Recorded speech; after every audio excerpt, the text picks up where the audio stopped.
These are snow conditions on the East Coast right now. These are snow conditions on the West Coast right now. And these are snow conditions in the Rockies right now. Yeah, it's looking pretty rough out there. Over the past few weeks, North America's ski season has been making headlines for these below average conditions, with everything from abnormally warm weather to prolonged dry spells to freak rainstorms wreaking havoc on the mountains. But just how bad of a situation are we facing? And is there anywhere on the continents that's actually offering a normal ski season right now?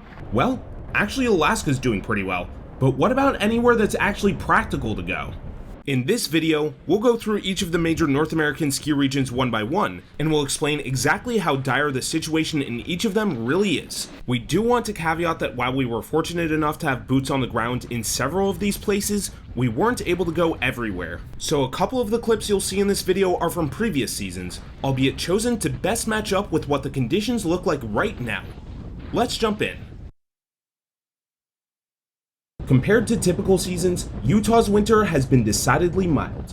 While the state has actually been holding up pretty well compared to other regions across the continent, the overall experience has remained palpably below average. Utah's overall snowpack isn't doing horribly, but a bunch of warm weather spells over the past couple of weeks have hurt conditions, especially in lower elevation areas.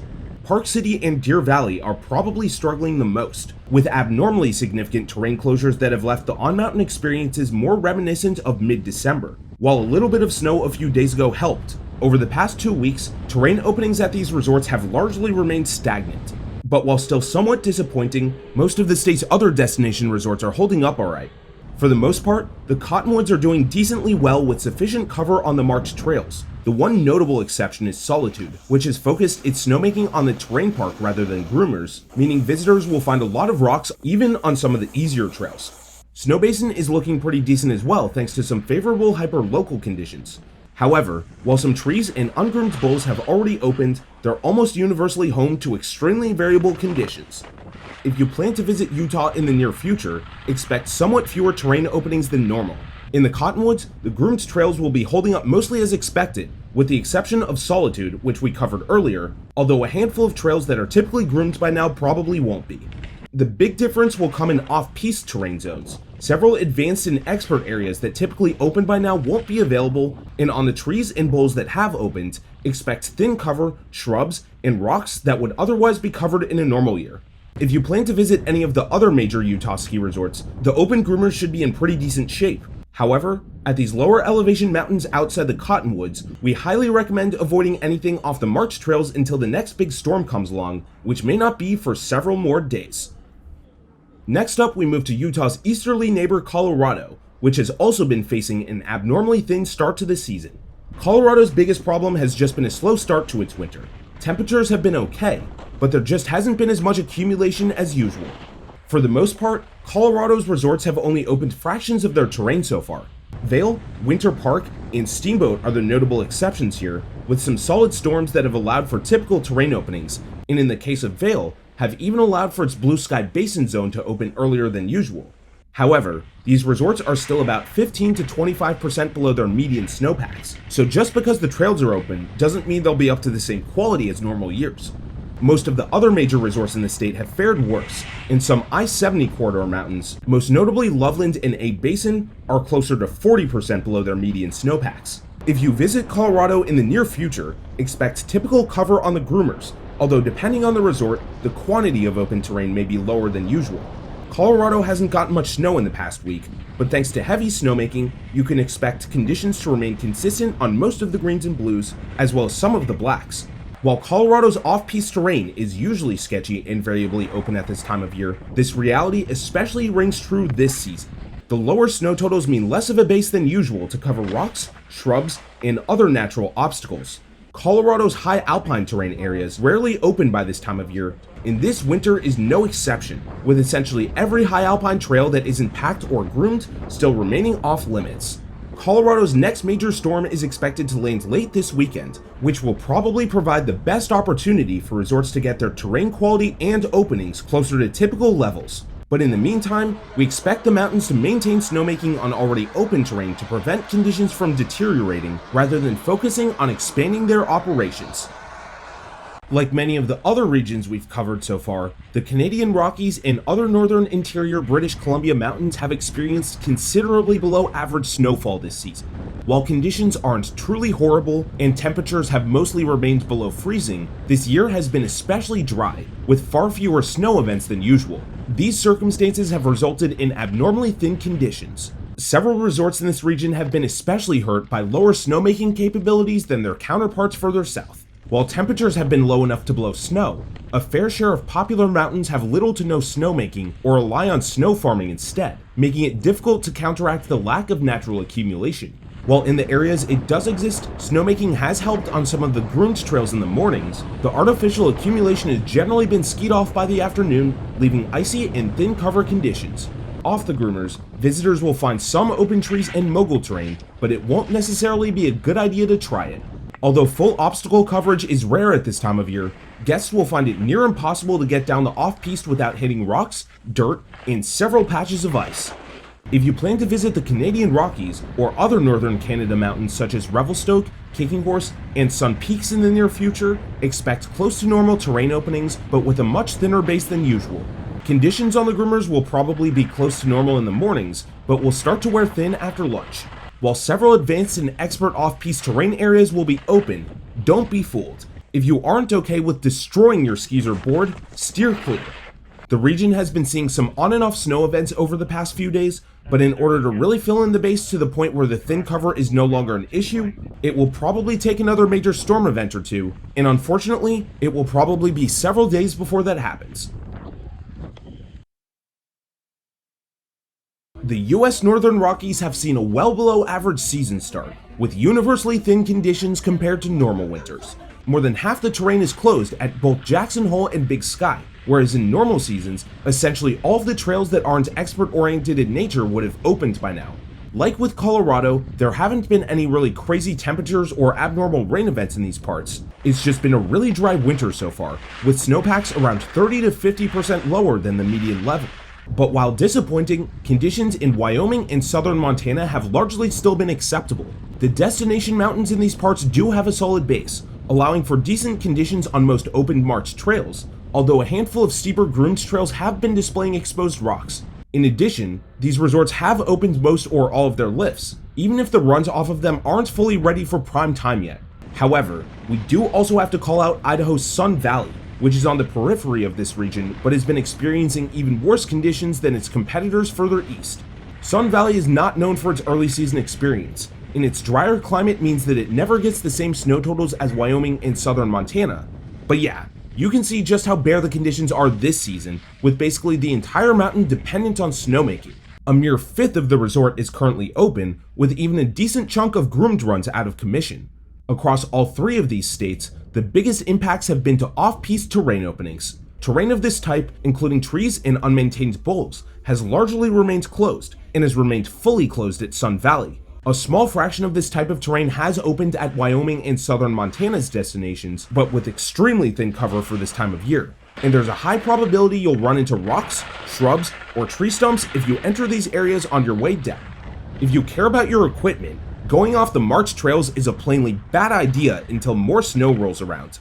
To really hammer in this point, let's take a look at Big Sky.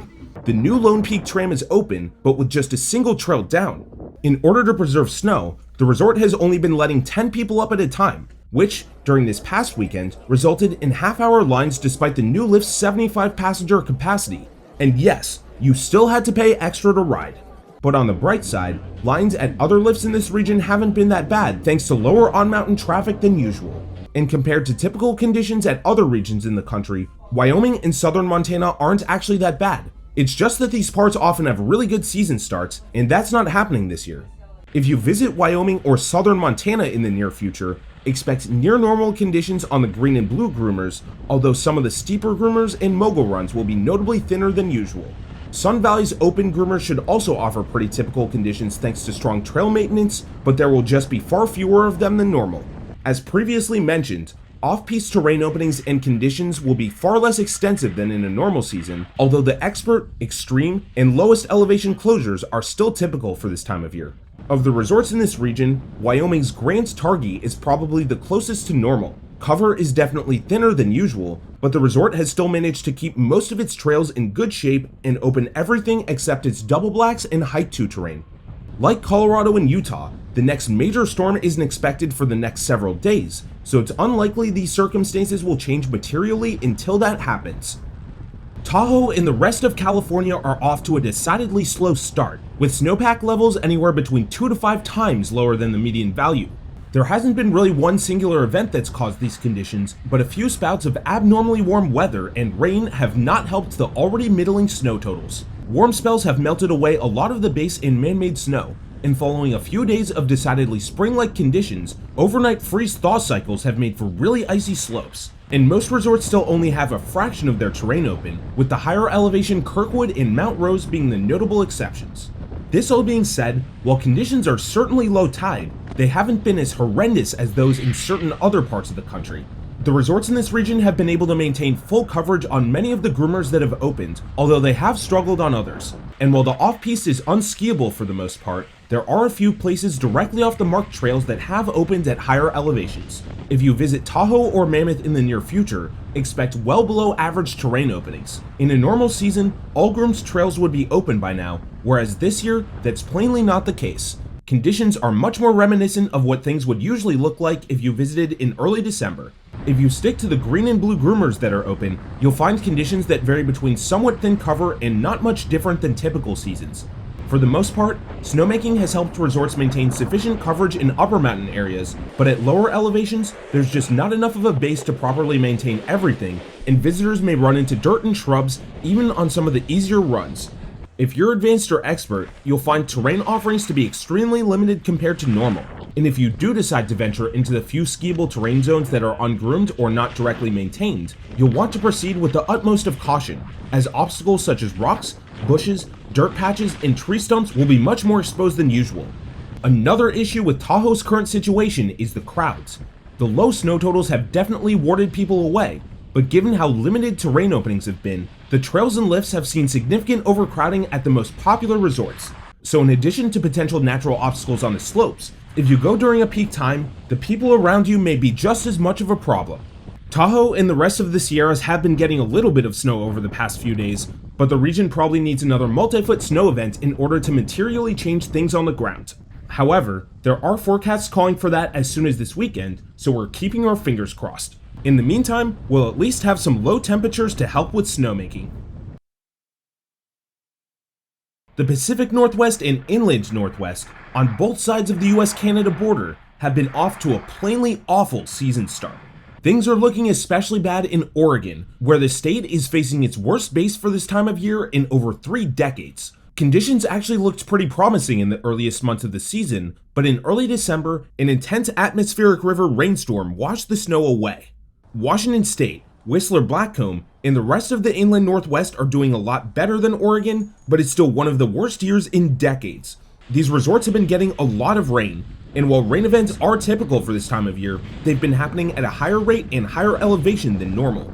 These mountains are facing very thin bases, with hard snow and limited operations, and especially in lower mountain areas, trails have been patchy, with several sections of bare ground.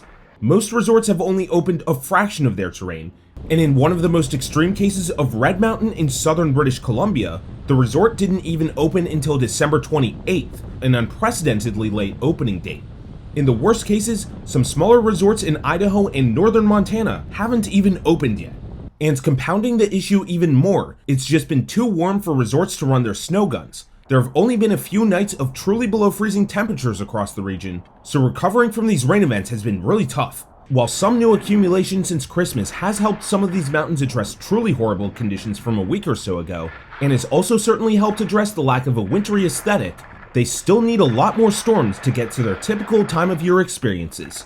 If you visit any resorts in the Pacific or inland Northwest in the near future, expect substantially fewer terrain openings than usual. The groomer should be fun, but you'll still need to watch out for thin cover, ice, and rocks, even on the easiest runs. Several beginner and intermediate trails that are typically available by now won't be open, especially in Oregon and the inland Northwest. In the case of Whistler, you won't want to ski or ride down to the base. Be sure to download one of the gondolas instead. With perhaps the exception of a small fraction of Whistler's high alpine, All of the off-piste terrain in this region is currently either not worth the time or fully unskiable. While some of the trees and boulders at these resorts are typically in good shape by now, you'll be hard-pressed to find that this year. Since Washington and Oregon ski resorts chiefly attract day trippers, you can expect fewer lift lines than usual. The Inland's Northwest resorts rarely see major crowds, and that's expected to remain true over the next few days as well. But waits will probably still be pretty awful at Whistler, especially in the mornings at the bases. On the bright side, a series of major snow events are expected to roll in this weekend and help improve conditions, and while most of these areas are in need of multiple feet of snow to get back into normal shape, this weather outlook is an important step in the right direction.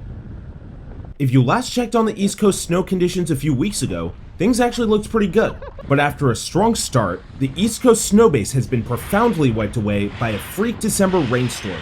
Some mountains suffered substantial flooding damage, with Maine and northern New Hampshire, which typically offer better reliability than the warmer regions further south, seeing the biggest impact. No region was left untouched by the rain, and even those hoping to drive up to northern Vermont or Quebec to find good conditions won't have any real luck. Conditions were a lot more mogully than usual for a while. Warm temperatures and soft snow made for quick bump ups, and the low snow base made it hard to groom. However, temperatures have dropped quite a bit over the past few days, resulting in a period where the vast majority of mountains in this region have essentially turned into ice rinks. On the bright side, this cold weather period is expected to last for a decently long period of time, and since all the major resorts in this region have invested heavily in snowmaking infrastructure, there's a solid period to build an artificial base. In addition, there was a light dusting of snow at a lot of these mountains right before New Year's, and although it didn't help substantially, it wasn't nothing. If you visit the Northeast to ski or ride in the near future, expect much thinner cover than usual, especially in northern New Hampshire and Maine, and be prepared to tackle considerable ice, even on the groomers, and obstacles such as bare ground and dirt, especially in mid and lower elevation areas. While conditions aren't wildly different, you'll notice a stark contrast in aesthetic depending on where you go in the Northeast. The snow line for the dusting a few days ago was in southern Vermont, and for reference, this is what it looks like at northern Vermont's Stowe right now, and this is what it looks like at New York State's Hunter. However, while the recent inch or two of snowfall has helped some of the resorts look more wintry, no resorts in New England are seriously prioritizing new trails at this point in time. Instead, the primary emphasis is on maintaining existing trails and restoring conditions to pre-December rain event levels. While no East Coast resort is usually 100% open by this time of year, expect even more limited terrain offerings than usual. If a place doesn't have much snowmaking, like Mad River Glen, Magic Mountain, or Jay Peak, it's probably 90% closed. However, just as we went to publish this video, we saw that the region now has a substantial snow event in the forecast for the middle of next week. This is the major storm the region needs to unlock new terrain, and we have our fingers crossed it materializes as predicted. Okay, so there are a handful of major ski regions that are seeing reasonably good conditions, and some parts have seen worse in previous years. But from coast to coast, it's hard to find an area of the continent that isn't experiencing a well below average season start. But just because the ski season looks like a bust now doesn't mean it'll stay that way. All of these areas will eventually see new snowfall, with some of these regions expected to see snowfall that could be game-changing as soon as a few days from now. And while there may not be much in the forecast everywhere now, there are still 3 solid months left in the winter, and it could still be a good or even great season in all of these regions. However, we do want to close out this video on a rather solemn note. Some of the extreme weather that's brought these extraordinarily bad conditions has also impacted the quality of life of several mountain town residents, especially in northern New Hampshire and Maine. Other areas in the Northeast are still feeling the effects from torrential rainpour earlier this summer. Many homes and local businesses are still recovering from substantial flooding damage, and if you want to help them out, we've included the links to several local nonprofits in the description below. Thanks for watching, and see you for the next one.